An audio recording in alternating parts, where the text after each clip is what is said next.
premièrement remercier le Musée de la Gare de m'avoir invité ici aujourd'hui pour donner cette conférence-là. Ils m'ont laissé choisir le sujet.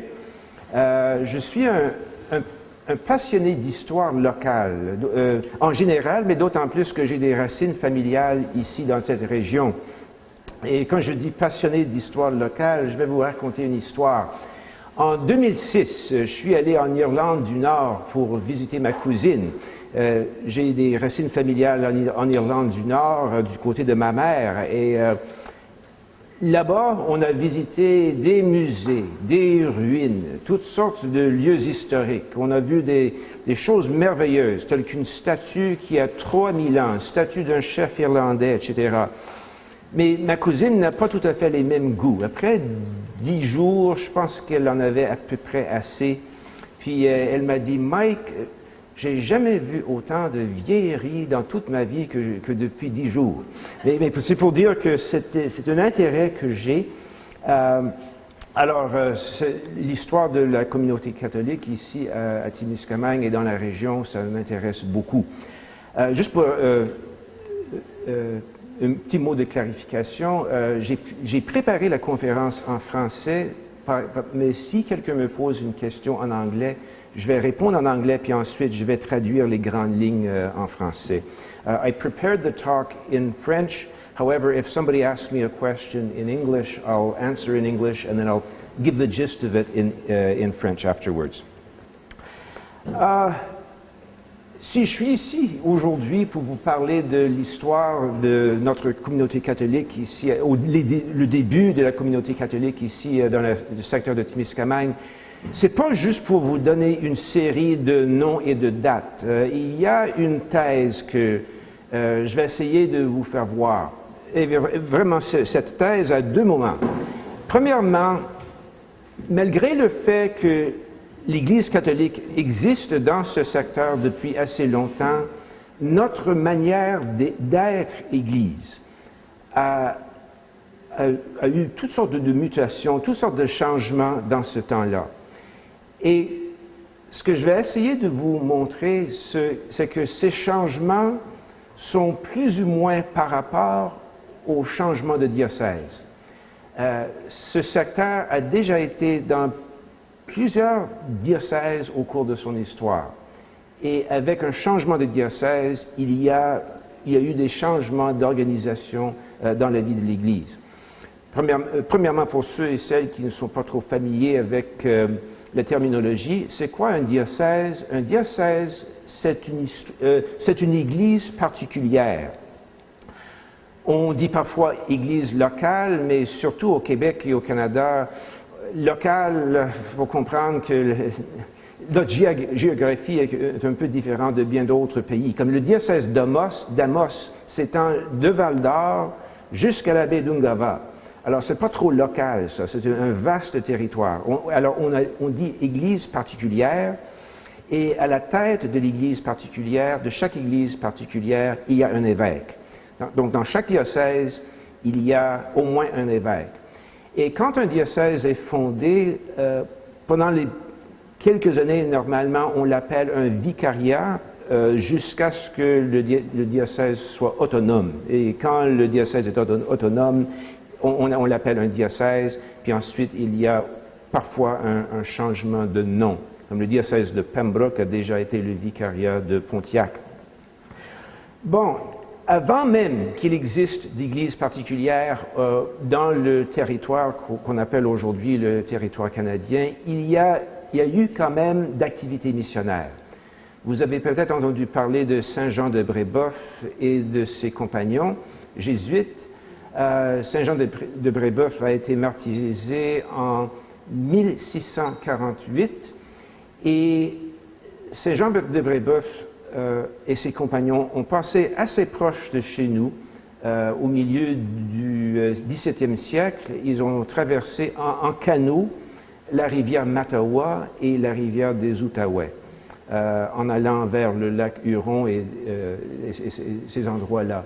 Alors, ils ont traversé cette région de très bonne heure. À cette époque-là, il n'y avait même pas de diocèse au territoire qu'on appelle aujourd'hui le territoire canadien.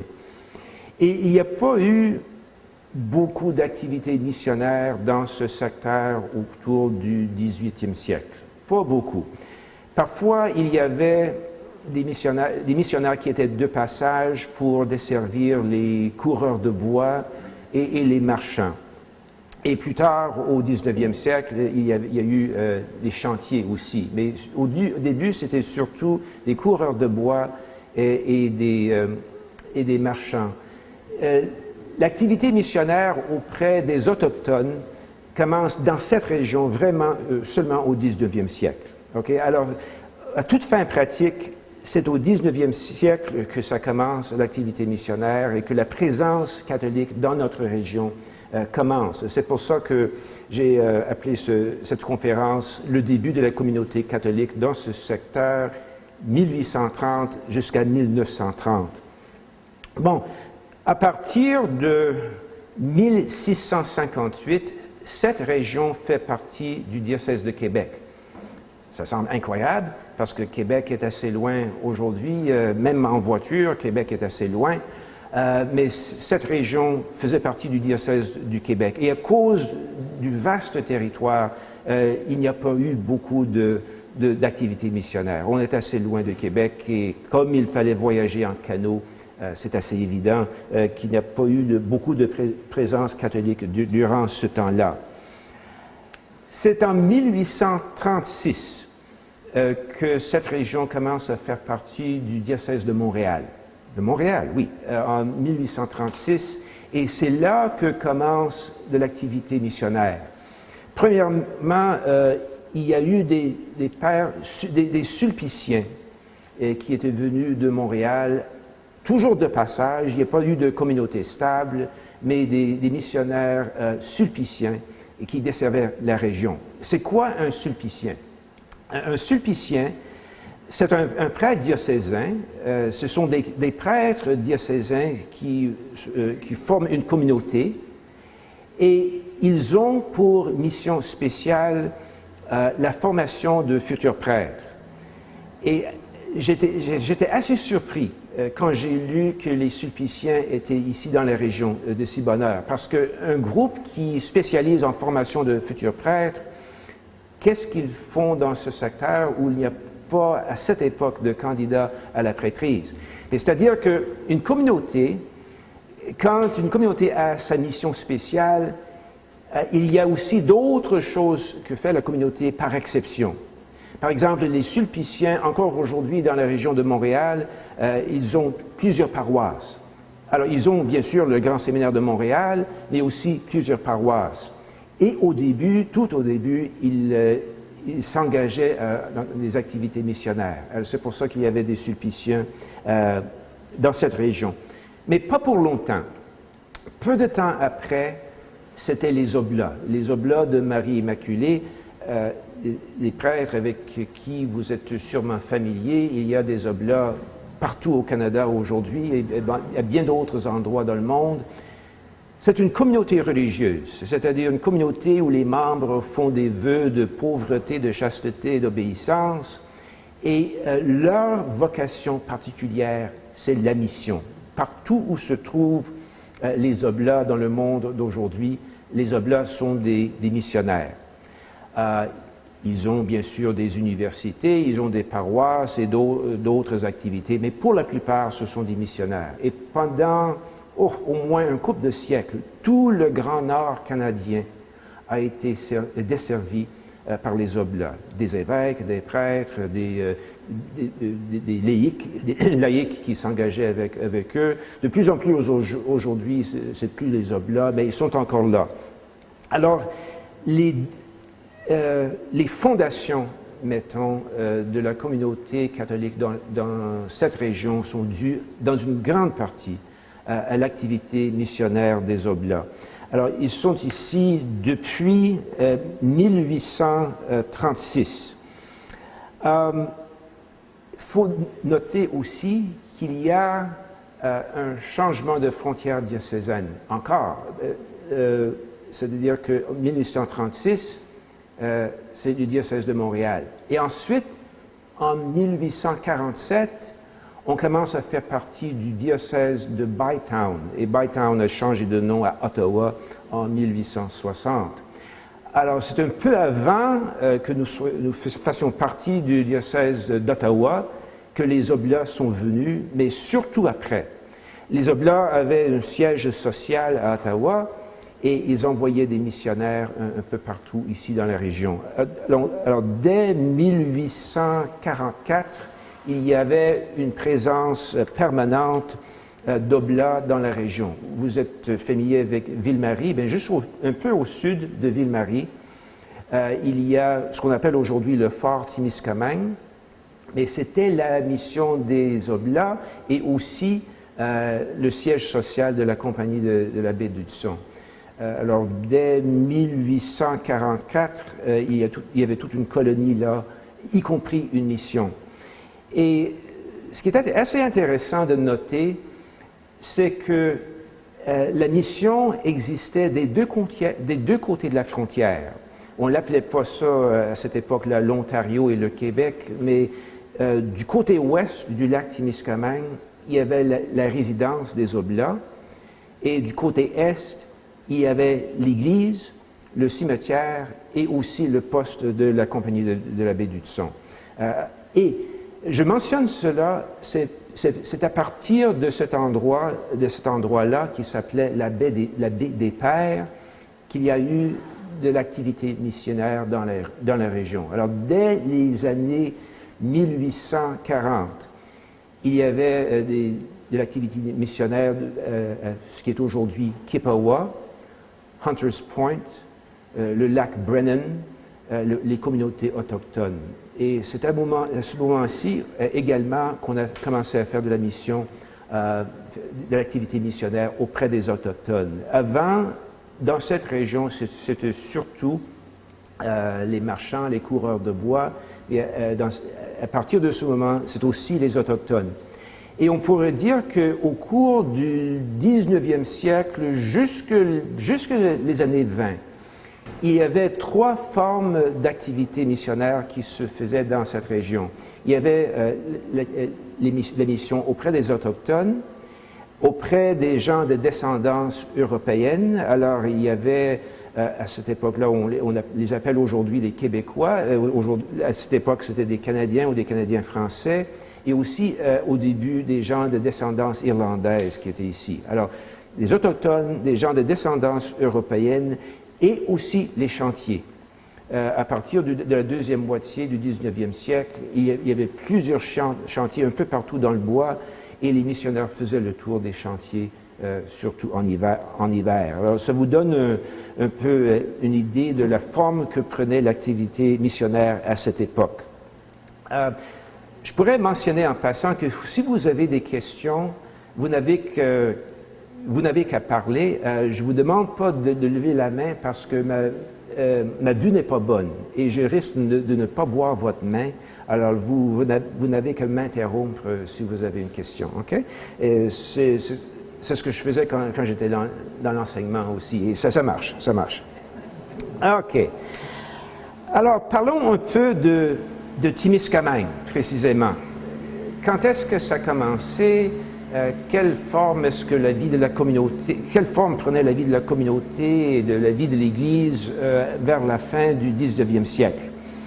Alors, vous avez une idée claire de la ville telle qu'elle est aujourd'hui. Alors, je vous demande d'utiliser un peu votre imagination pour vous imaginer un peu ce que c'était pendant les années 1880.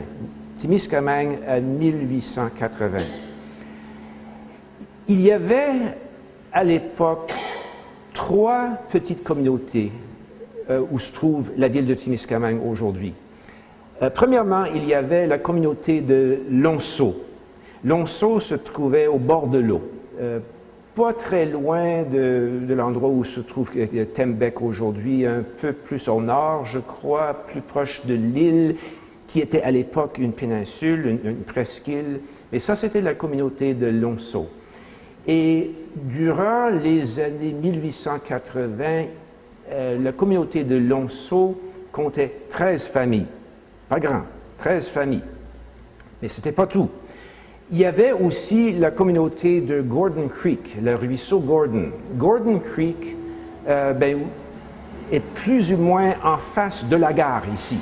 Okay? En face de la gare, c'est-à-dire on sort de la gare, on traverse le ruisseau Gordon et on est plus ou moins à l'endroit où était la communauté de Gordon Creek.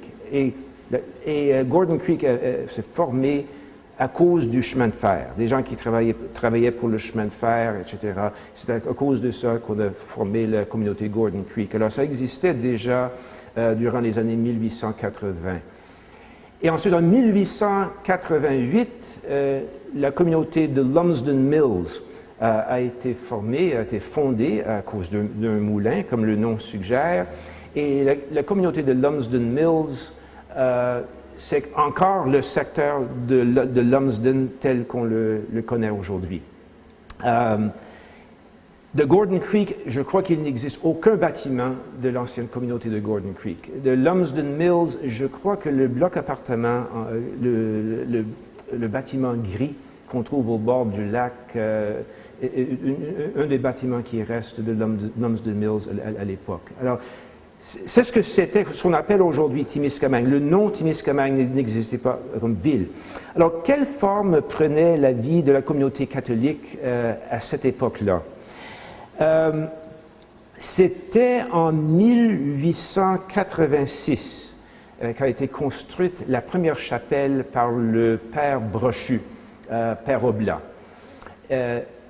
Et l'ancienne chapelle était plus ou moins sur le site de Tembec, et justement cette chapelle continuait d'exister jusque dans les années 1960. Pas comme chapelle, mais la bâtisse continuait d'exister. Alors c'était l'église paroissiale, mettons, de 1886 jusqu'en 1922. Et il y avait l'église, mais pas de presbytère tout de suite. Il y avait, juste rattaché à l'église, il y avait la sacristie, mais la sacristie, c'était pas juste un sacristie. C'était aussi un petit appartement pour les prêtres qui étaient de passage. Alors, pendant plusieurs décennies de l'histoire de Témiscamingue, il n'y a pas eu de prêtres résidents. De 1840 quelques jusqu'en 1908, les Oblats avaient leur siège social pas tout à fait à Ville-Marie, à la baie des Pères, juste un peu au sud de Ville-Marie.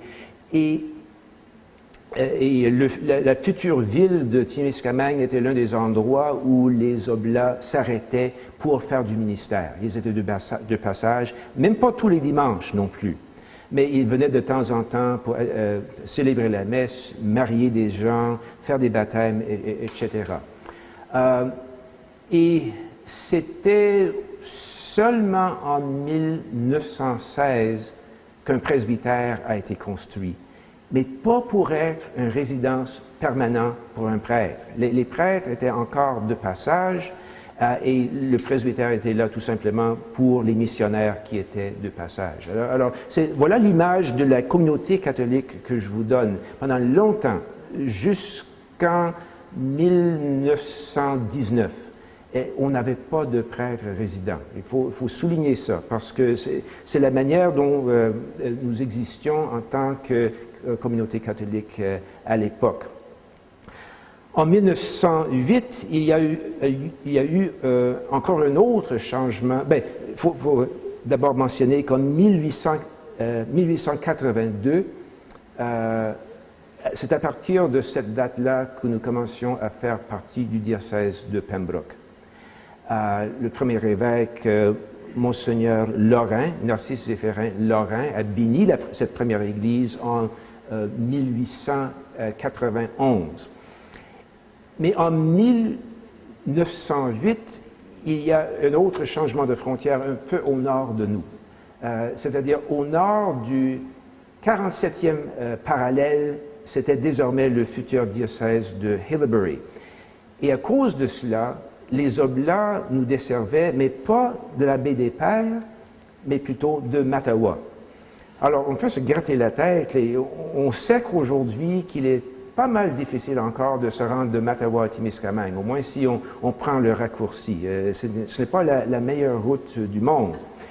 Mais une chose assez étonnante, c'est que la fin du 19e siècle, il était plus facile de se rendre de Mattawa à Témiscamingue qu'il est aujourd'hui. Pourquoi? Le chemin de fer. Il y avait une ligne de chemin de fer qui s'étendait de Mattawa et ça continuait jusqu'à Anglier, et ça jusque durant les années 1920. Donc, aller de Mattawa à Témiscamingue, c'était tellement facile qu'à partir de cette date-là, à partir de 1908, il était possible de célébrer la messe tous les dimanches à Témiscamingue ou à Lonceau. Alors, ce changement avait beaucoup de bon sens. D'ailleurs, c'était le père Gendreau, Pierre Gendreau, le supérieur des Oblats au fin 19e siècle, qui a exercé une grande influence pour avoir ce chemin de fer, pour lier les différents villages du comté par chemin de fer et de lier le comté de Témiscamingue avec les autres liens de communication en Ontario vers Ottawa et Montréal. Donc, à partir du fin 19e siècle, il était possible de se rendre assez facilement de cette région à Montréal par le chemin de fer. Donc, avec les changements, avec des moyens de transport et de communication, les changements diocésains aussi avaient beaucoup de bon sens.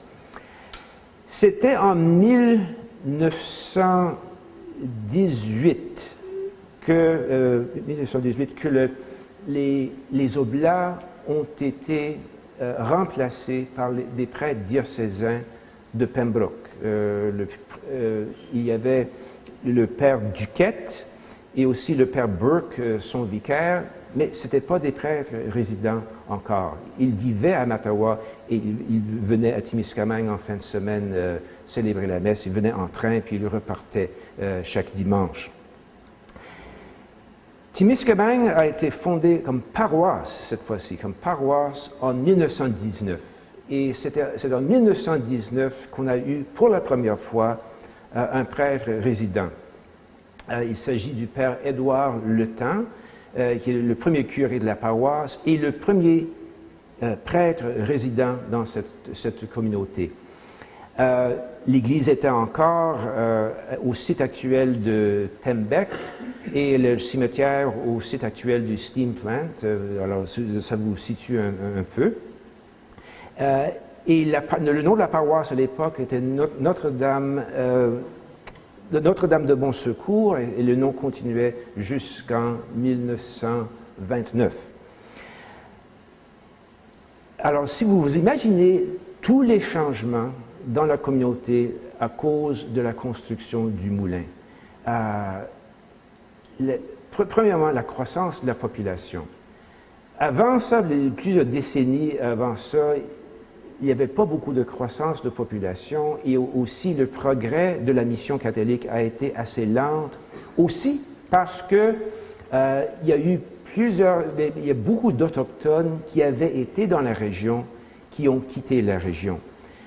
Une chose que mes sources n'ont pas expliquée, c'est pourquoi est-ce que tant d'Autochtones ont quitté la région à cette époque-là.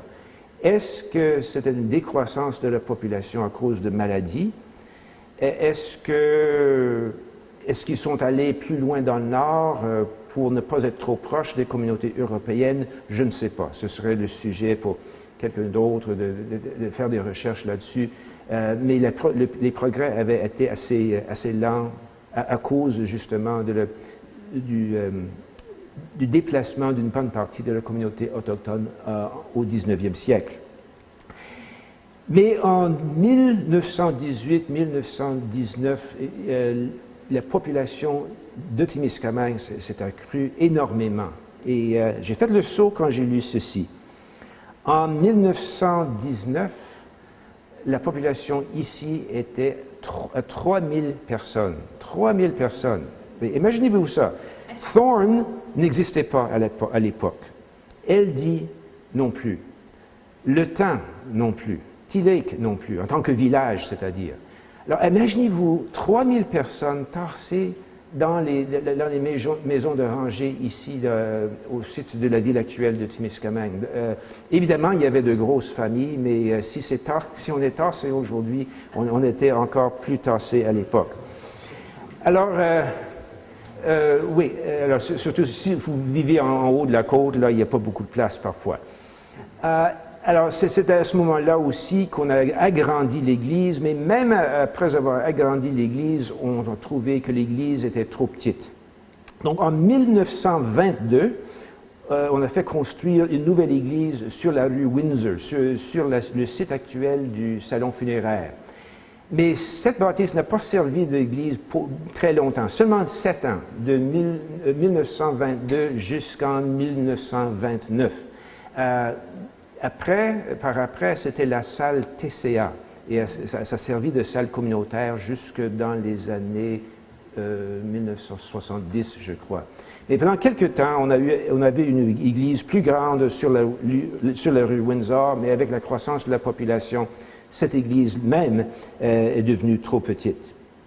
Donc, on a fait construire l'église actuelle, Sainte-Thérèse, et le contexte de la construction de cette église est assez fascinant, parce que vous vous souvenez même vous vous souvenez pas, vous avez entendu parler de la crise de 1929, la crise de la bourse en octobre 1929. Bon, la cueillette de fonds a été faite durant l'année 1929.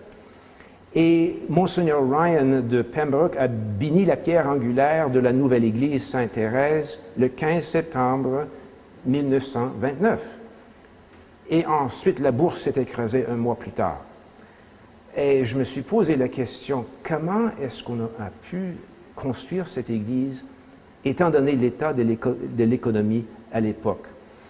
J'ai posé cette question à quelques paroissiens, quelques paroissiennes. Ils m'ont fait 2 suggestions, je n'ai pas de preuves, mais il est fort probable que la cueillette de fonds s'était déjà faite en 1929. Et c'était aussi assez probable que la CIP, la compagnie, c'était même pas la CIP à l'époque. Oui, 29 c'était la CIP. C'est possible aussi que la compagnie CIP avait donné un coup de main dans ça.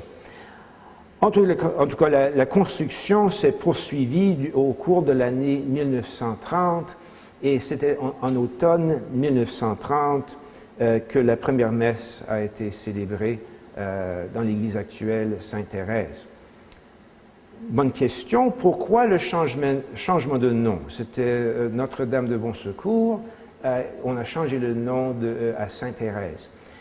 Sainte-Thérèse de l'Enfant Jésus a été canonisée en 1926 et elle jouissait d'une popularité fulgurante. Et même aujourd'hui, c'est un personnage très, très populaire dans le monde catholique et bien au-delà du monde catholique. Et à cause de la popularité de Sainte-Thérèse, on a changé le nom de la paroisse à la paroisse Sainte-Thérèse.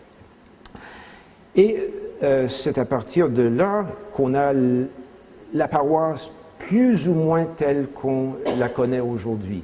Il y a eu 2 prêtres à Témiscamingue à partir de 1926 et le premier jeune vicaire était Monseigneur Latourelle, le Père Latourelle, le futur Monseigneur Latourelle que certains d'entre vous ont déjà connu. Mais c'est-à-dire qu'avant 1926, il n'y avait jamais eu 2 prêtres à Témiscamingue, jamais de prêtre résident avant 1919. Les religieuses sont arrivées seulement en 1926 aussi. Alors, pas de religieuses à Témiscamingue avant 1926. Bon, alors quelles sont quelques conclusions qu'on peut tirer des faits que je viens de constater, que je viens de souligner? Une chose devrait être assez évidente, c'est que malgré le fait que l'Église catholique existe dans ce secteur depuis bien longtemps, notre manière d'être Église a changé à plusieurs reprises. Et vous avez sûrement aussi remarqué la relation de ces changements avec les changements de frontières diocésaines. Une chose qu'on pourrait noter des premières décennies de l'histoire de l'Église, c'était l'autosuffisance de la communauté laïque ici dans la paroisse. Il n'y avait pas de sœurs avant 1926 et les prêtres étaient là au début, même pas tous les dimanches, et tous les dimanches à partir de 1908. Donc, le ministère, pour ainsi dire, de jour en jour, pour ce qui est des besoins spirituels quotidiens, les gens s'entraidaient. Les gens s'entraidaient. Et ils vivaient une autosuffisance qu'on n'a peut-être pas connue plus tard, quand il y avait 2 ou même 3 prêtres dans la paroisse et une dizaine ou 2 dizaines de religieuses.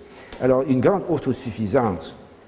Et on pourrait aussi, en guise de conclusion, aussi, dire que notre Église locale, dans son début, a été une mission, un pays de mission. Et on pourrait regarder autour de nous aujourd'hui, au Québec et au Canada, et constater que nous sommes encore aujourd'hui un pays de mission. Parfois, on a la tentation de pleurer notre sort et dire la vie de l'Église est tellement difficile aujourd'hui. L'histoire nous montre que l'Église, même ici, a déjà existé dans des conditions beaucoup plus difficiles que celles d'aujourd'hui. Alors, ma suggestion, c'est, si on pleure parfois notre sort, c'est d'arrêter de pleurer et de continuer la mission, tout simplement. Il y a déjà eu des changements dans la vie de l'Église, il y aura sûrement d'autres, et l'autosuffisance qu'a connue la communauté de laïcs au début, c'est une autosuffisance que les circonstances, peut-être à l'avenir, vont exiger. Notre avenir, peut-être notre avenir prévisible, va ressembler un petit peu à nos débuts. Nous sommes dans un pays de mission, mais ce n'est pas une cause de tristesse, c'est plutôt, ça nous montre que nous avons un grand défi. Donc, moi, je dirais à tous les membres de la communauté catholique, continuons la mission, bon temps, mauvais temps, parce que la situation a déjà été bien plus difficile qu'aujourd'hui.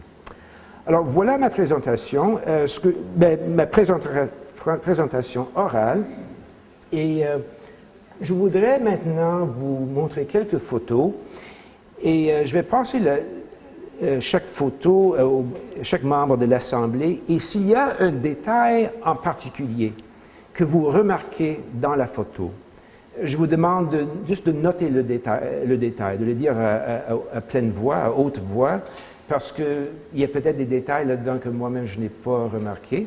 Alors, la première photo que vous avez en main, c'est la première église, plus ou moins au site de Tembec aujourd'hui. La deuxième photo, c'est en réalité une carte postale. Ça a été pris durant les années 20 ou les années 30, et c'est la rue Windsor avec la deuxième église. Alors, je vais vous faire voir ça. La pierre angulaire, et ça a eu lieu le 15 septembre 1929. Alors, je vais vous montrer ça. Et ensuite,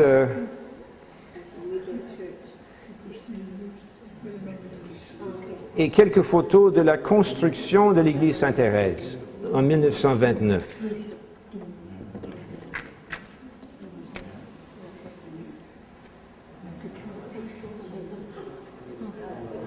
Et 2 autres choses que je voudrais vous montrer, deux photos assez anciennes de l'église Sainte-Thérèse, mais il y a une différence remarquable. Est-ce que vous remarquez la différence, là? Oh, pardon, comme ça? OK, vous voyez mieux? Quelle est la grande différence de l'église à l'époque par rapport à l'Église aujourd'hui? Le clocher, exactement. Beaucoup de gens m'ont posé des questions là-dessus. Au début, le clocher était, c'était un autre clocher évidemment, mais était sur le toit de l'Église. Mais ce qu'on a trouvé après quelques années, c'est que la structure de l'Église n'était pas assez forte pour soutenir le clocher. Alors, il a fallu enlever le clocher Et le clocher qu'on a aujourd'hui a été construit en 1959. Donc le clocher d'aujourd'hui est là depuis, a été construit beaucoup plus tard. Et ici, là, à gauche, vous remarquez le vieux presbytère qui a été démoli en 1982. Et je parlais à Anna avant la conférence. J'ai une autre copie de cette photo sur le mur au presbytère. Alors, je fais un cadeau de cette photo au musée de la Gare pour ses archives. Là. OK? Oui, oui. Attention, là, ne pas laisser tomber cette dernière photo, là. En tout cas, s'il n'y a pas d'autres questions, je vous remercie beaucoup de votre attention et vous pouvez regarder les photos pendant quelques temps. Ensuite, quand vous aurez fini, si vous pouviez tout simplement les mettre ici sur la table. Merci. Passionné d'histoire et il donne la passion aux autres parce que c'est intéressant à connaître l'arrivée de la religion catholique, de la religion, pas la religion, mais du catholicisme ici au Témiscamingue. Justement, c'était pour donner quelques détails sur le début de la communauté catholique dans le secteur parce que les différentes façons d'exister en tant qu'Église a changé plusieurs fois au cours des siècles. Et je voulais montrer aux gens que nous avons existé en tant qu'Église de différentes façons. Et c'est aussi une visée vers l'avenir, une visée d'espoir vers l'avenir. Oui, les choses vont changer encore, mais le fait qu'il y a du changement, ce n'est pas nécessairement une mauvaise nouvelle. On s'adapte au changement et on continue de vivre. Non, ce n'est pas une fin. Un prêtre a dit récemment, dans une conférence qu'il a donnée à un groupe de prêtres, il a dit « Est-ce que l'Église au Québec se meurt? » Non, l'Église au Québec ne se meurt pas. C'est une certaine manière d'être Église qui se meurt. Mais il y a d'autres manières d'être Église qui sont en train de voir le jour. Et je voulais donner au moins un soupçon de ça en démontrant que notre communauté catholique a déjà changé plusieurs fois ici au cours de notre histoire. Mais ça me surprend que les prêtres résidents, l'arrivée fut si tard ici. Parce que c'est important d'avoir un prêtre. L'Église, bon, on parle de l'Église, le bâtiment. Justement. Mais c'est le prêtre, c'est le cœur de l'enseignement. Oui, mais les deux questions, en principe, c'est vrai, mais les deux questions pratiques qu'il faut toujours poser, c'est est-ce qu'il y a assez de prêtres et est-ce qu'il y a assez de laïcs? Et à un moment donné dans notre histoire, il n'y a pas eu assez de prêtres pour desservir chaque petit village. Et dans chaque petit village, il n'y avait pas assez de laïcs pour être desservis non plus. Et aujourd'hui aussi, il faut répartir les paroisses selon la population catholique qui est là et selon les possibilités de mission qui sont là. Alors, oui, on a un prêtre résident quand on le peut, mais c'est pas toujours possible. L'importance du prêtre, c'est de répandre la parole de Jésus et l'enseignement de la Bible. Est-ce que la survie de l'Église en tant que telle, le bâtiment, s'il n'y a pas beaucoup de pratiquants qui vont à l'Église, mais que le prêtre voit par contre qu'il y a beaucoup d'écoute. Je ne sais pas si vous comprenez ce que je veux dire. Est-ce que l'Église peut vivre quand même s'il y a moins de personnes qui vont à l'Église, le bâtiment? Quand on dit Église, le sens premier du mot Église, ce n'est pas le bâtiment, c'est la communauté. Alors, on existe en tant qu'Église, tant et aussi longtemps qu'il y a une communauté. Pour ce qui est des bâtiments, bien, surtout dans notre climat, il faut avoir un lieu pour se rassembler.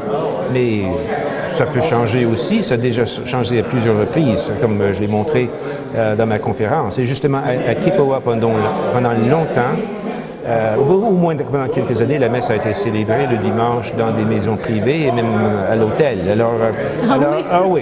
Alors, le fait d'avoir un bâtiment ou un bâtiment particulier, c'est bien, c'est important, mais ce n'est pas essentiel. Ce qui est essentiel, c'est qu'il y a une communauté. Dans la communauté, le prêtre a 3 rôles précis.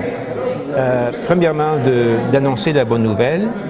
Deuxièmement, de célébrer les sacrements, surtout l'Eucharistie, et aussi de coordonner l'apostolat, de coordonner la mission. Voilà les 2 rôles du prêtre. Il y a d'autres choses que les prêtres font, mais c'est possible aussi que les laïcs le fassent aussi, telles que l'administration. C'est pas nécessairement que le prêtre s'occupe de tous les détails d'administration. On a une secrétaire ici dans la paroisse qui s'occupe de ça. Moi, j'ai pas besoin de m'en inquiéter trop. Et plus un prêtre peut se concentrer sur ce qui est précis, ce qui est essentiel à sa mission, mieux c'est.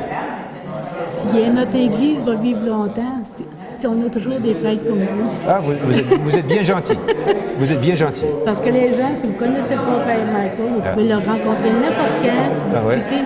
Vous êtes tellement ouvert et vous répondez aux questions clairement. Oui, oui. Mais l'Église vous êtes bien gentil, mais l'Église va continuer d'exister, que ce soit moi, que ce soit quelqu'un d'autre, que ce soit un prêtre résident, que ce soit un prêtre non résident, parce qu'il n'est pas impossible que d'ici quelques années, Témiscamingue n'ait pas de prêtre résident. C'est possible. Mais ce que je veux souligner en prononçant cette conférence, c'est que même si cela arrive, ce n'est pas la fin du monde. C'est pas la fin du monde. Non. Il peut y avoir des changements, mais ça ne veut pas dire que c'est la fin du monde. Non. Oui. Merci beaucoup encore. C'est moi qui vous remercie.